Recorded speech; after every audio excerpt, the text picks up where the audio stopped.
My husband had a second phone for 2 years. I never confronted him. I used it. I'm Olivia, 33, from Ohio. I'm sitting on the edge of our bed right now, nursing a lukewarm cup of coffee while staring at that phone on Jake's nightstand. It's Tuesday morning, 7:23 a.m., and Jake's already left for his construction job. The house feels too quiet without him humming off-key in the shower or complaining about the weather forecast. The phone buzzes. My stomach drops the way it always does when I hear that specific notification sound, different from his regular iPhone, sharper somehow. I've been hearing it for months now, watching Jake's face change every time it goes off. He gets this look, like he's been caught doing something he shouldn't be doing, then quickly recovers with that charming smile that made me fall for him 8 years ago. I set my coffee down and pick up the phone. The screen shows a text from someone named Sam. Can't wait to see you tonight. Same place as always. My hands are trembling as I swipe to unlock it. I know the passcode, watched him type it in 100 times thinking he was being sneaky. It's our anniversary date, 0416. The irony isn't lost on me. The messages go back months. Months. I scroll through them, my heart hammering against my ribs like it's trying to escape. Sweet little messages about missing each other, inside jokes I don't understand, plans to meet up when I'm supposedly at my book club or visiting my sister in Cleveland. But here's the thing, and this is where it gets complicated. Sam isn't some random woman. Sam is Samuel, Jake's coworker. I've met him at company barbecues, Christmas parties, casual Friday drinks. He's quiet, thoughtful, always asks about my job at the elementary school. I liked him, and apparently so does my husband.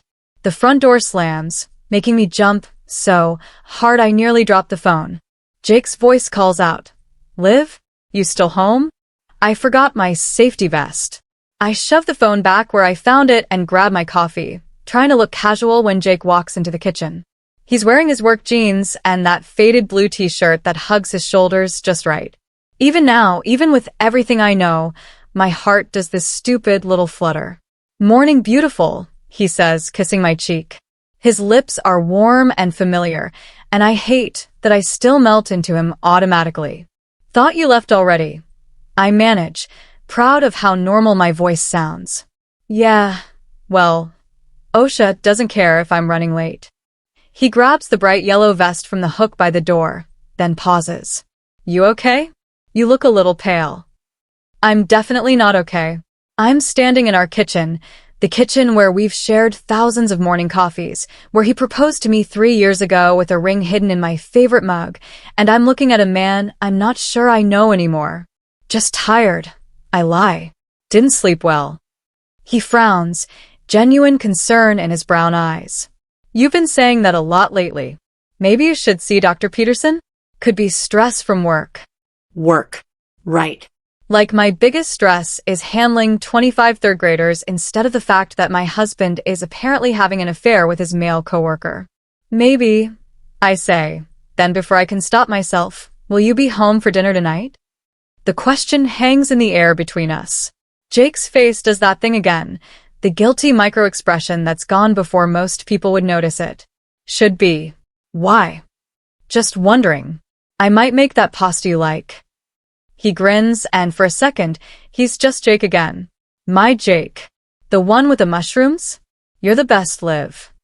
He kisses me again, longer this time, and I taste toothpaste and the faint sweetness of the energy drink he had in the truck. When he pulls away, his eyes are soft. "I love you," he says, and I believe him. That's the horrible part. I actually believe him. "Love you too," I whisper. After he leaves, I stand there for 10 minutes, just breathing. The coffee has gone cold in my hands. The phone sits on the counter like a bomb waiting to explode my entire life. I should confront him. I should demand answers. I should probably call my sister Rachel and word vomit everything until she talks sense into me. Instead, I open the phone again and scroll through more messages. There's one from last week that makes my blood run cold. Jake. She's been asking questions about my schedule. I think she's getting suspicious. Sam. Maybe it's time to tell her. This is getting complicated. Jake. Not yet. I'm not ready. Not ready. Not ready for what? To leave me? To come out? To blow up our marriage and admit that everything we've built together is a lie? I screenshot the conversation before I can think better of it, then immediately delete it from my photos. What am I doing? What am I becoming? The worst part is, I can't even be angry. Not really. Because underneath all the betrayal and hurt, there's this tiny voice in my head whispering that maybe this explains things. Maybe this is why our physical relationship has felt different lately, why Jake seems distracted during intimate moments, why he's been so eager to please me in other ways, like he's compensating for something. I'm still standing in the kitchen when my phone, my real phone, buzzes with a text from my friend Madison. Coffee date this afternoon? I have news. News. Everyone always has news. Engagements, pregnancies, promotions, divorces. I wonder what category mine will fall into when I finally figure out what the hell I'm going to do. I text back. Can't today. Rain check. But as I'm typing, Jake's second phone buzzes again. Another message from Sam. This time, it's just an address and a time. Tonight, 7 p.m. I'll be waiting. 7 p.m. The same time I'll be making pasta with mushrooms for a husband who won't be coming home. The elementary school, where I teach, feels like a different planet today. 25 8-year-olds asking me about fractions while I'm trying to process the fact that my husband is meeting another man tonight at some address I looked up during lunch break. It's a small apartment complex on the east side of town, the kind with a generic name like Riverside Commons, even though there's no river in sight. Mrs. Patterson? Little Emma raises her hand, her blonde pigtails bouncing. Are you okay? You look sad. Kids see everything. It's both wonderful and terrifying. I'm fine, sweetie. Just thinking about how to explain this math problem. But I'm not thinking about math. I'm thinking about driving to that address tonight. I'm thinking about what I'll see, what I'll do, whether I'll have the courage to get out of my car, or if I'll just sit there like some pathetic detective in a bad movie. The school day crawls by. During my planning period, I call Rachel. Liv. Perfect timing. I was just thinking about you. My sister's voice is bright and cheerful, the way it always is when she's not dealing with my drama. Hey, Ratch. Quick question. Hypothetically speaking, if someone you knew was, I don't know, acting weird, would you confront them about it? Weird how? Like, weird or cheating weird? My stomach clenches. What makes you think cheating? Because you're using your careful voice. The one you used when you asked me, hypothetically, if I thought Jake was ready to propose, right before he proposed. So, who's cheating? Please tell me it's not Jake. Rachel has always been too smart for her own good. 3 years older than me, divorced, works as a nurse in Cleveland. She's seen everything, survived everything, and has absolutely no patience for people who waste time dancing around the truth. I didn't say anyone was cheating. Olivia Marie Patterson, I can hear you spiraling from here. What's going on? I almost tell her. The words are right there, ready to tumble out. But something stops me. Maybe it's the fact that once I say it out loud, it becomes real. Maybe it's because I'm not ready to hear Rachel's advice, which will probably involve lawyers and moving out and starting over. It's nothing. Just marriage stuff. You know how it is. No, I don't know how it is because I'm divorced, remember? But I know what it sounds like when someone's avoiding the truth. After I hang up, I sit in my empty classroom and make a decision. I'm going to that address tonight. Not to confront them, not to cause a scene, but because I need to see it with my own eyes. I need to know what I'm dealing with. The rest of the day passes in a blur. I drive home, cook the pasta with mushrooms even though I know Jake won't be eating it, and watch the clock tick towards 7 p.m. At 6:45, I get in my car and drive across town. The apartment complex is exactly as generic as I expected. Beige buildings, small parking lot, the kind of place where people live temporarily while they figure out their lives. I park across the street and wait. At 7:02, Jake's truck pulls in. My heart stops. Actually stops. Because seeing his familiar blue pickup in this unfamiliar place makes everything real in a way that reading text messages didn't. He gets out of the truck, and I notice things I never noticed before. He's changed clothes since work, wearing dark jeans and a button-down shirt instead of his usual casual stuff. He's nervous, running his hands through his hair the way he does when he's anxious. He looks around the parking lot before walking toward Building C. Then I see Sam. He's waiting by one of the ground floor doors, and when he sees Jake, his whole face lights up.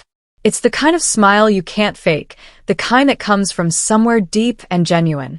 Jake smiles back, and there's something in that smile I haven't seen in months.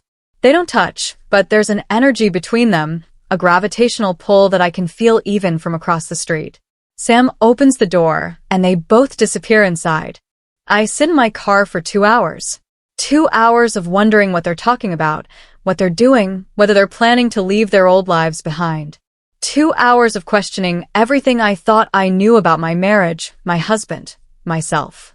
At 9:15, the door opens again. They come out together, and this time, they do touch. Just briefly, Sam's hand on Jake's shoulder, Jake's hand covering Sam's for just a moment. It's tender and careful and absolutely heartbreaking. Jake gets in his truck and drives away. Sam watches him go, then goes back inside.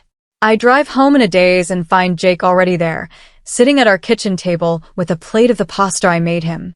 He looks up when I come in, and his smile is so normal, so perfectly Jake, that I almost believe this entire evening was some kind of hallucination. There you are. I was starting to worry. Where'd you go?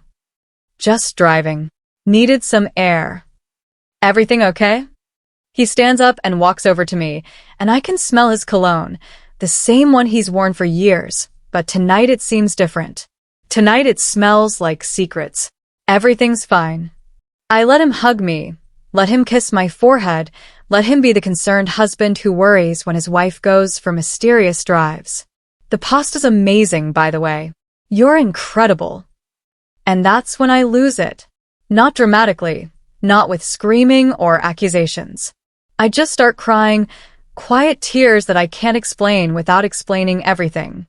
Hey. Jake pulls back, concerned. What's wrong? I look at him, really look at him.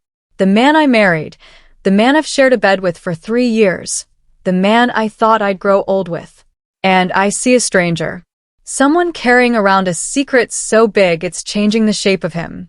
I'm just tired, I say, which is true. I'm exhausted from pretending everything is normal when nothing is normal anymore. Maybe you should make that appointment with Dr. Peterson, he says gently. I'm worried about you. He's worried about me. While he's living a double life, he's worried about me being tired. Yeah, I whisper. Maybe I should. Later, after Jake falls asleep, I lie awake staring at the ceiling. His second phone is charging on his nightstand, just 2 feet away from me. I could reach over and grab it, read through more messages, torture myself with more evidence. Instead, I make another decision. Tomorrow, I'm going to talk to Sam. The next morning, I do something I've never done before. I call in sick to work. I think I'm coming down with something. I tell the school secretary, which isn't entirely a lie. I am coming down with something, a complete breakdown of everything I thought I knew about my life. Jake leaves for work at his usual time, kissing me goodbye and telling me to get some rest. After his truck disappears down our street, I shower, get dressed, and drive to Sam's apartment complex. I don't have a plan. I just know I need to hear the truth from someone who isn't my husband, someone who might be more willing to give me straight answers. Sam opens the door in pajama pants and a t-shirt, coffee mug in hand. When he sees me, his face goes white. Olivia. Hi, Sam. My voice is steadier than I expected. Can we talk? He glances around the parking lot, probably looking for Jake's truck, then steps aside to let me in. His apartment is small but tidy, with mismatched furniture and books stacked on every surface. It feels like a temporary space, like he's still figuring out how to live here. Coffee, he offers, because what else do you say when your secret lover's wife shows up at your door? Please. He pours me a mug, and I notice his hands are shaking slightly. We sit on opposite ends of his couch, and the silence stretches between us like a canyon. How long have you known? He finally asks. A few months. I found Jake's second phone. Sam nods slowly.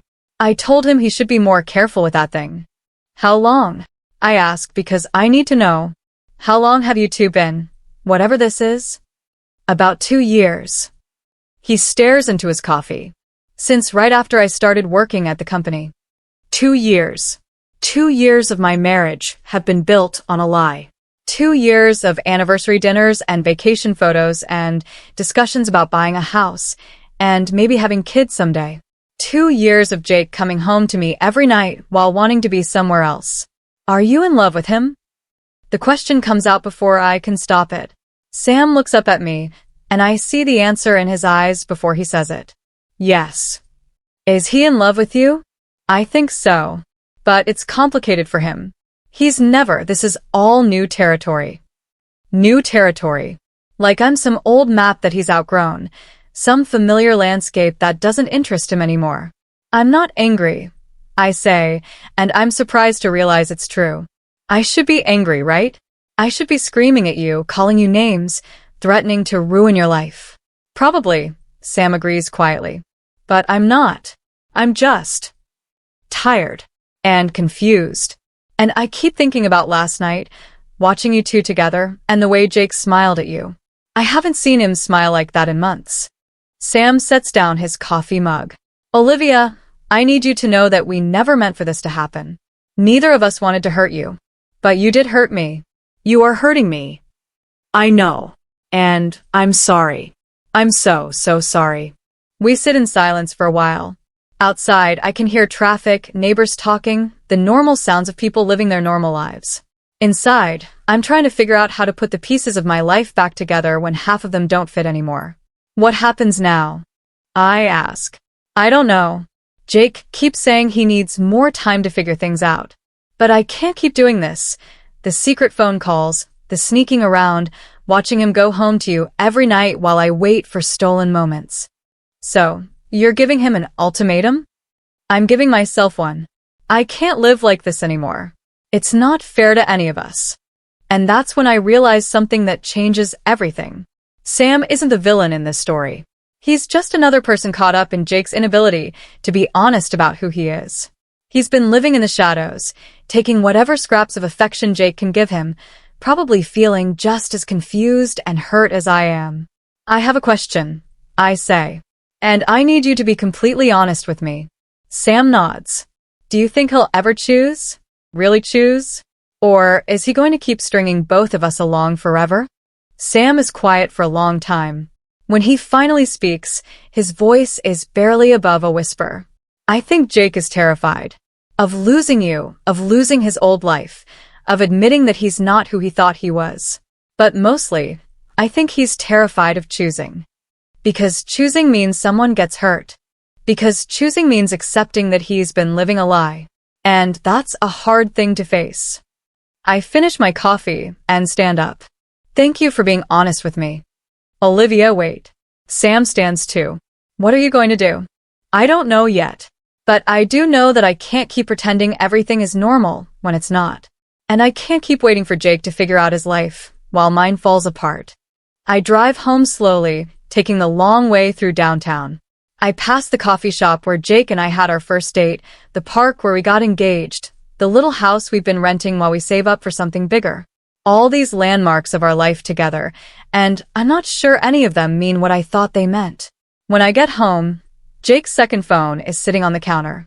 There's a new message from Sam. She knows. We need to talk. I don't delete it.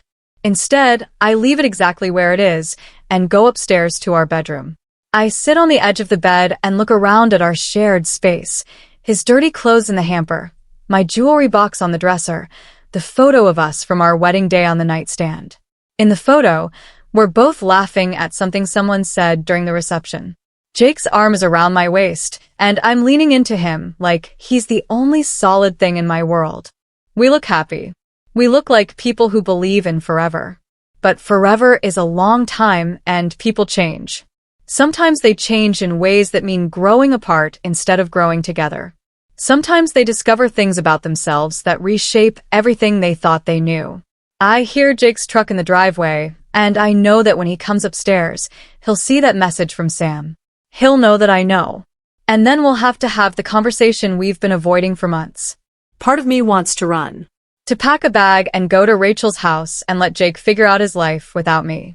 But another part of me, the part that still loves him despite everything, wants to stay and fight for what we built together.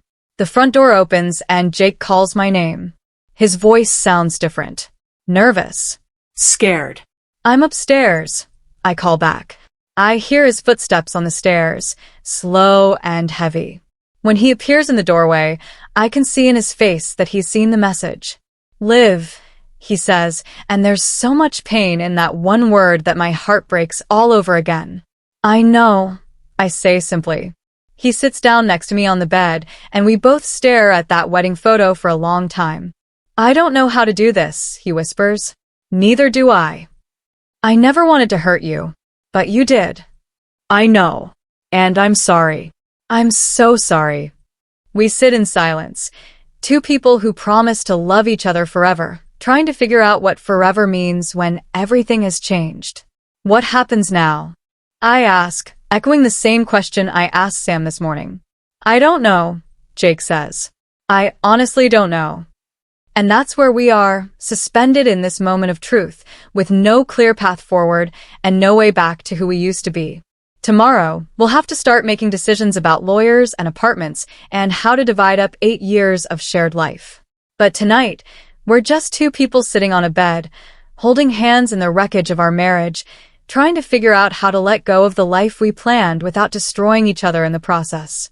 The wedding photo stares back at us, a reminder of promises we made when we were different people, when we thought we knew what forever meant. Maybe love isn't about forever. Maybe it's about having the courage to be honest when forever stops being enough.